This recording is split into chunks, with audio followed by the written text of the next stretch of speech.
The amount of information that I've got from it is unbelievable.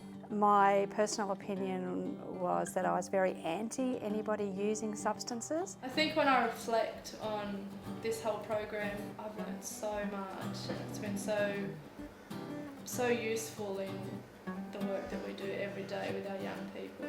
Substance misuse program, it ran over 13 months. The first stage was foundational alcohol and other drug information, knowledge, skills, attitudes, really getting an understanding of addiction and dependence and how that affects people. It's not necessarily their choice.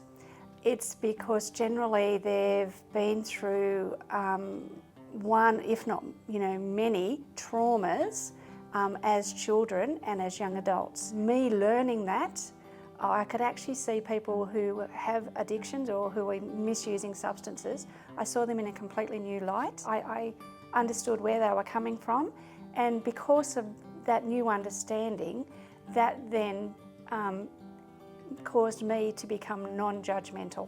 Stage 2 built on the foundational training. That was stage 1.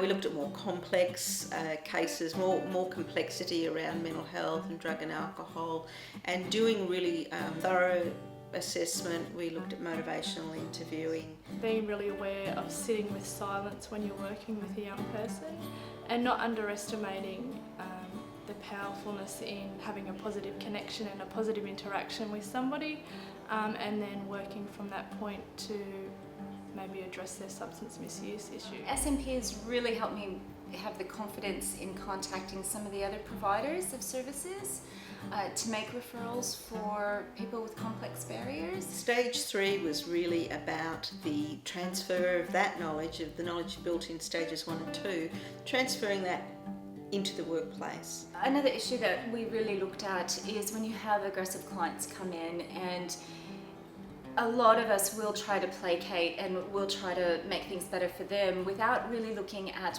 how we're feeling as case managers. So one thing that we really discussed in the SMP program is about those boundaries. And I don't feel the need to do that now, because you don't actually have to do that. Discuss strategies or harm minimisation or whatever. So that whatever we're doing now may not come to fruition for years. So we followed them closely over the next 10 months. We did monthly group mentoring where the whole group came together, and the strength of that was that they learnt a lot from each other. That's one of the strengths of group mentoring. Everyone else's backgrounds, it's good to know what else happens out there.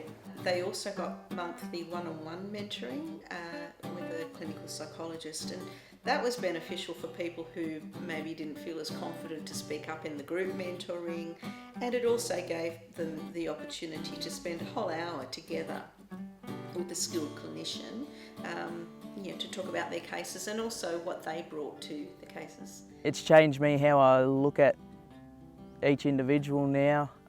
What has got them here? What's their story? How do I break this cycle? How do I change this thinking? I was sharing the information learned not only with my clients, but if I had an opportunity to see other people's clients, I also shared the information with them as well. So other staff at Nortex started to see changes in people, and they were coming to me saying, "Gee, Deb, what are you doing? Whatever it is, it's having an impact. Can you show me?" You don't really have to have that much knowledge of the actual substance, but what I'm hoping that you take away is that of understanding of addiction. I would love to see lots of people participate in the program, because you just never know when you're going to deal with someone who's using a substance or someone in their family might be using a substance. If it can make me help others, help themselves, if it can make me better at that, well, I'd recommend this program to anyone willing to help.